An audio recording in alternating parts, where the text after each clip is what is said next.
ஏக இறைவனின் சாந்தியும் சமாதானமும் நம் அனைவரும் மீதும் நின்ற நிலவட்டமாக. வெல்கம் டு ரொம்ப ஈஸி. நான் உங்கள் முகமது ரியாஸ். இன்னைக்கு தம்ப்நெயிலை பற்றி டுட்டோரியல் வீடியோ போட்டிருக்கிறேன், ஸ்கிப் பண்ணாமல் பாருங்கள். கைன்மாஸ்டர் ஆப்பில் எப்படி தனித்தனியாக கேப்சர் பண்ணி அது எப்படி இது பண்ணுறது, ஷேப்ஸு, கலர்ஸு, டெக்ஸ்ட் எப்படி ஆட் பண்ணுறது, சேவ் பண்ணி எப்படி எக்ஸ்போர்ட் பண்ணுறதுங்கிற பற்றி தெளிவாக சொல்லியிருக்கிறேன். யூடியூப் வீடியோவில் தம்ப்நெயில்ஸ் வியூஸ் அதிகரிக்கிறதுக்கும் சேனல் க்ரோவாக இருக்கும் தம்ப்நெயிலும் ரொம்ப முக்கியமான காரணங்க. என்னென்ன மாதிரி தம்ப்நெயில் என்னென்ன செஞ்சால் உங்கள் சேனல் க்ரோவாகும், உங்கள் வீடியோ வியூஸ் அதிகரிக்குங்கிறத பற்றி தனியாக வீடியோ போட்டிருக்கிறேன். டிஸ்கிரிப்ஷன்லேயும் லிங்க் இருக்கும், ஐ பட்டன்லேயும் லிங்க் இருக்கும், அதை போய் பார்த்து செக் பண்ணிக்கிங்க. கைன்மாஸ்டர் ஆப்பில் வீடியோவை போட விட்டு அதில் எந்த இடத்துல தேவையோ அந்த இடத்த நிறுத்தி நான் எனக்கு தேவையான ஒரு தம்ப்நெயிலுக்கு உண்டான ஒரு ஃபோட்டோவை, இமேஜை எப்படி எடுக்கிறதுன்னு பார்க்கலாம். 4 இமேஜ் எடுக்கணும். இப்போ நான் பாருங்கள், இப்படி தேடிட்டே போகிறேன். இந்த இடத்துல நிறுத்திடுறேன். பாருங்கள், இந்த மொபைலில் இன்க்ரீடியன்ஸ்லாம் நல்லா தெரிகிற மாதிரி இருக்குது. இந்த ஷாட் எனக்கு பிடிச்சிருந்துச்சி, அதனால் இந்த இடத்துல நிறுத்திட்டு லெஃப்ட்டில் இருக்கிற ஸ்க்ரீன்ஷாட் பட்டனை கிளிக் பண்ணி கேப்சர் அண்ட் சேவ் அப்படின்னு கொடுக்குறேன். இது என்னோடய மொபைலில் கைன்மாஸ்டர் ஆப்போடைய கேப்சருங்கிற ஃபோல்டரில் போய் இந்த இமேஜ் சேவ் ஆயிரும். இதே மாதிரி இன்னும் 4 பிக்சரையும் நான் வீடியோவிலேருந்தே ஒவ்வொன்றா கேப்சர் பண்ணி எடுத்துக்கிட்டேங்க. அடுத்ததாக PixelLab ஆப்பில் 3 புள்ளியை கிளிக் பண்ணி இமேஜ் சைஸ் அப்படிங்கிறத செலக்ட் பண்ணி யூடியூப் தம்ப்நெயிலுக்கான இமேஜ் சைஸுக்கு நான் அந்த பேக்ரவுண்டாக மாற்றிக்கிறேங்க. சேனல் பேனர் இருக்குது, ஃபேஸ்புக் கவர் ஆர்ட் இருக்குது, எல்லா சைஸஸும் இருக்குது. யூடியூப் தம்ப்நெயில் அப்படிங்கிற சைஸு 2வதாக இருக்குது. இதை செலக்ட் பண்ணி 1:8:720 இந்த மெஷர்மெண்ட்டுக்கு வச்சுட்டேங்க. அடுத்தது ப்ளஸ் பட்டனை கிளிக் பண்ணுறேன். ஃப்ரம் கேலரிங்கிறத போய் செலக்ட் பண்ணுறேன். ஃபோனில் கேப்சர் பண்ணி வச்சுருக்கிறேன் இந்த ஃபஸ்ட்டு இமேஜ் இருக்குல்ல, இதை செலக்ட் பண்ணுறேன். இந்த இடத்துல எதாவது அட்ஜஸ்ட் பண்ணணுன்னா தேவைப்பட்டால் அட்ஜஸ்ட் பண்ணிக்கலாம். நான் எதுவுமே செய்யலை. அப்படி டிக் மார்க்கை கிளிக் பண்ணி ஓகே பண்ணி இமேஜை நான் விண்டோக்குள்ளே கொண்டு வந்துட்டேன். இப்போ கிரிட்ஸை கிளிக் பண்ணி கிரிட்டை ஆன் பண்ணிக்கிட்டேன்.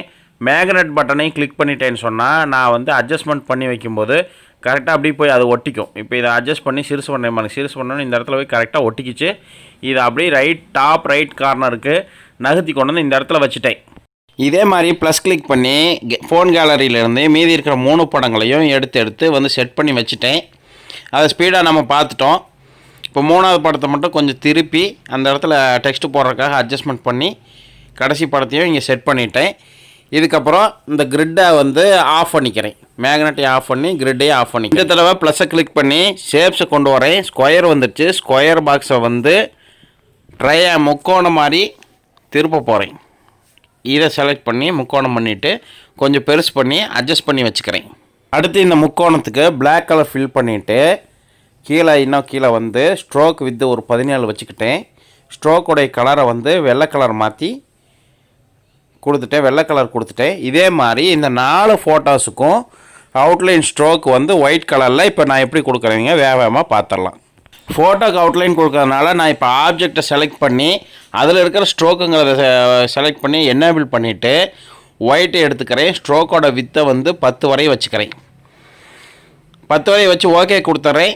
அடுத்தடுத்த ஃபோட்டோவையும் செலக்ட் பண்ணி இந்த ஸ்ட்ரோக்கை செலக்ட் பண்ணி வெள்ளை கலரை மாற்றிட்டு வித்தை ஸ்ட்ரோக் வித்து 10 வச்சு இதே மாதிரி 4 ஃபோட்டோலையும் ஒயிட் கலர் இமேஜுக்கு 4 ஒயிட் அவுட்லைன் பார்டர்ஸ் வர மாதிரி எனேபிள் பண்ணி ஓகே பண்ணி வச்சிட்டேன்.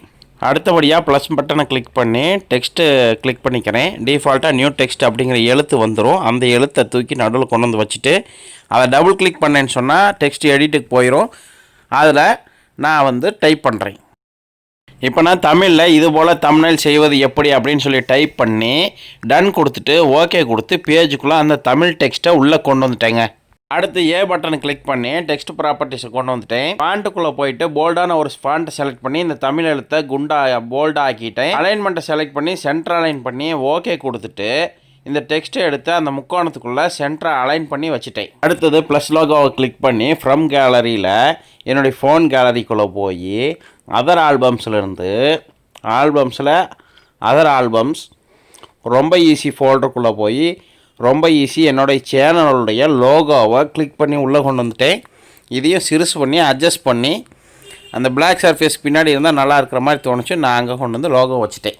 அடுத்தது ஃப்ளாப்பி ஐக்கான் பட்டனை கிளிக் பண்ணி சேவ் அஸ் ப்ராஜெக்ட் அப்படின்னு சொல்லி இந்த ப்ராஜெக்ட்டுக்கு தம்ப்நெயில் டுட்டோரியல் அப்படின்னு நேம் கொடுத்து சேவ் கொடுத்து ப்ராஜெக்ட் சேவ் ஆனதுக்கப்புறம் திருப்பியும் ஃப்ளாப்பி ஐக்கான் பட்டனை கிளிக் பண்ணி சேவ் அஸ் இமேஜ் அப்படின்னு சொல்லி இப்போ சேவ் டு கேலரின்னு சொன்னீங்கன்னா என்னுடைய மொபைல் கேலரியில் இந்த ப்ராஜெக்ட் வந்து இமேஜாக வந்து ஜேபிஜி இமேஜாக சேவ் ஆயிருங்க. என்னோடய மொபைலில் இன்டர்னல் மெமரிக்குள்ளே போய் PixelLab அப்படிங்கிற ஃபோல்டரை செலக்ட் பண்ணி அந்த சேவ் ஆன இமேஜோடைய ஃபைல் நேமை நான் இப்போ சேஞ்ச் பண்ணணுங்க.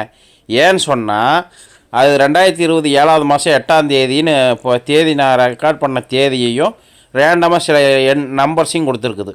நான் இப்போ என்னுடைய வீடியோவுடைய டைட்டிலையே வந்து இந்த இமேஜுக்கும் ஃபைல் நேமாக வந்து நான் இப்போ மாற்றிட்டேன்.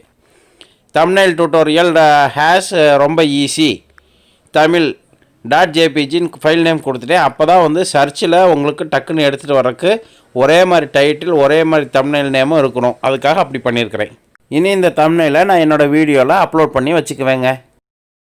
இந்த மாதிரி யூடியூப் பற்றின டிப்ஸ் அண்ட் ட்ரிப்ஸ் தெரிஞ்சுக்கணும்னு சொன்னால் என்னோட சேனல் சப்ஸ்கிரைப் பண்ணிவிட்டு பெல் பட்டனை கிளிக் பண்ணிக்கிங்க. இந்த வீடியோ பிடிக்கலன்னா டிஸ்லைக் பண்ணுங்கள், பிடிச்சா லைக் பண்ணுங்கள், ஷேர் பண்ணுங்கள். தேங்க்ஸ் ஃபார் வாட்சிங்.